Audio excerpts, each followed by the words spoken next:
بسم اللہ الرحمن الرحیم. حامد حسین عرض کر رہا ہوں. کیسے ہیں آپ؟ ٹھیک ہیں؟ خیریت ہے؟ دیکھیے، میں کچھ دنوں سے ابراہیم رئیسی صاحب کے حوالے سے بات کرنا چاہتا تھا.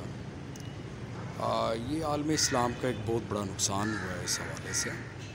ایک ایسی کنٹری ایران، ایک ایسی کنٹری جو کہ اس وقت اسرائیل اور ایون امریکہ کے خلاف جو ہے، جو برسر پیکار قوتوں میں سب سے سر فہرست جو ہے، وہ ایران کا نام آتا ہے.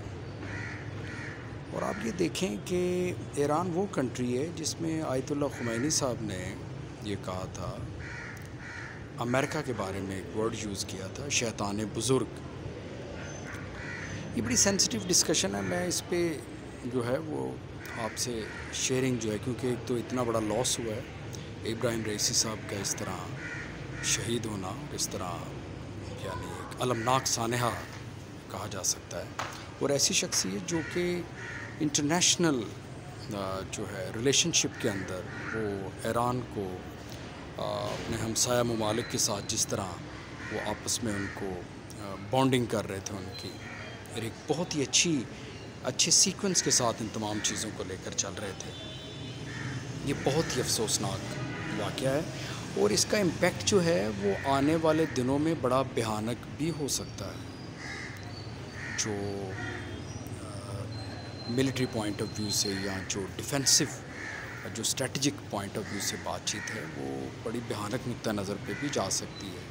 کیونکہ ایران کے بارے میں بہت ساری جو نیٹو فورسز ہیں یا امریکہ ہے یا اسرائیل ہے، ان کی جو پریڈکشنز تھیں یا ان کی جو فورکاسٹنگ تھی، وہ تو اس طریقے سے نہیں سامنے منظر عام پہ آ سکی.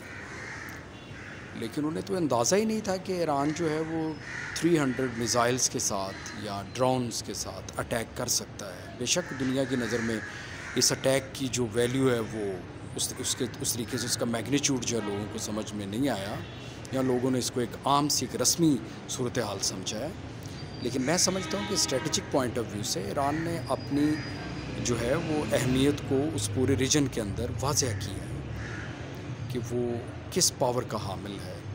یعنی اتنی اکنامک سینکشنز ہونے کے باوجود ایران کا یہ اقدام کر جانا، اور اسرائیلی خود اس بات پہ حیران ہے کہ ایک ایمبیسی کے اوپر اٹیک کی جو ریٹیلیشن جو ہے ایران کی طرف سے وہ اتنی بھیانک ہو سکتی ہے. اور اسرائیل کو اپنی ورتھ جو ہے وہ پورے ریجن کے اندر بڑا وہ ورتھ لیس جو ہے وہ اپنے آپ کو محسوس کر رہا ہے. اور دیکھیں، اسرائیل کی جو بارڈر لائن ہے وہ تو ایران کے ساتھ نہیں ملتی. ایران کے لیے ایک بہت بڑا ایڈوانٹیج ہے کہ وہ اسرائیل کی سرحد کے ساتھ نہیں ہے.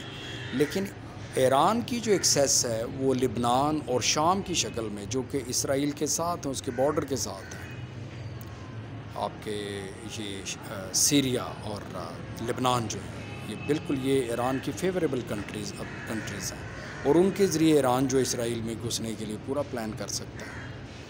لیکن اسرائیل کے پاس جو ہے وہ ایران کے بارڈر میں جو ہے وہ داخل ہونے کا کوئی راستہ نہیں، ماں سوائے آذربائیجان کے. آذربائیجان کی سرحد جو ہے وہ بالکل ایران کے ساتھ ہے، اور آذربائیجان کی جو تہذیب ہے وہ ایران کے بالکل خلاف ہے. ان کے وہاں کے جو لوگ ہیں وہ بالکل ایران کے الٹ چلتے ہیں، اور ایران کے خلاف بڑا زہر آلود جو ہے وہ ان کی لوگ جو ہیں وہ اس حوالے سے ایران کے خلاف ایک سوچ رکھتے ہیں. اور اسرائیل نے بہت ساری اپنی جو ڈپلائمنٹس ہیں، جو آپ کی فیکٹریز ہیں، ویسے تو نام کی فیکٹریز ہیں، کولڈ ڈرنکس کی فیکٹریز بنائی ہوئی ہیں آذربائیجان میں ایران کے بارڈر کے ساتھ جو ہیں. اور اس کے اگینسٹ وہ اسرائیل جو ہے وہ آذربائیجان کو کیا کچھ دے رہا ہے. یا ایون کہ ترکی بھی اس حمایت میں، اور ترکی کے ذریعے اسرائیل نے آذربائیجان سے وہ ایران کے سرحد کے ساتھ جو ایریا آذربائیجان کا لگتا ہے وہ اس نے ایکوائر کیا اسرائیل. اور آپ دیکھیں کہ جو یو اے ای ہے، یو اے ای جو رول پلے کرتا ہے اسرائیل کے ساتھ، اس کو بڑی فیوریبل کنٹری سمجھتا ہے یو اے ای اسرائیل کو. اور وہ جو ہے یعنی یو اے ای کے بعد جو ہے آذربائیجان ایک ایسا ایریا ہے جو کہ ایسا رول پلے کر رہا ہے اسرائیل کی فیور میں ایران کے خلاف جو ہے. اور میں یہ سمجھتا ہوں کہ رئیسی صاحب کا جو یہ اس طرح شہادت ہے وہ کوئی معمولی اسپیکٹ نہیں ہے. یہ پوری جو ریجن ہے اس کو شدید قسم کی جو کانسیکوینسز جو ہیں وہ فیس کرنے پڑ سکتے ہیں.